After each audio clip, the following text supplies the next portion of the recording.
Знаеш ли, млади човече, животът никога не беше лек. Работех от сутрин до вечер. Ръцете ми още помнят тежестта на мотиката, студа на зимите и жегата на лятото.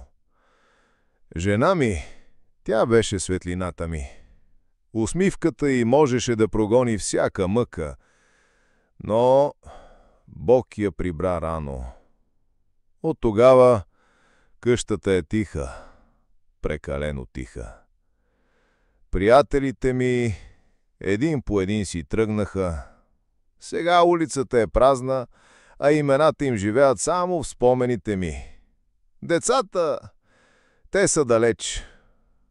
Все нямат време. Празниците минават без да чуят ропот на малки крачета в двора.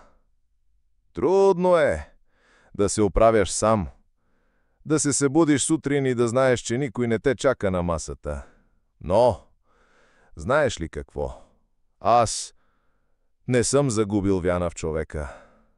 Видял съм как непознат подава ръка, как дете ти се усмихва без причина, как слънцето грее еднакво за бедни и богати. Може би животът не беше лек, но пак си струваше да го изживея.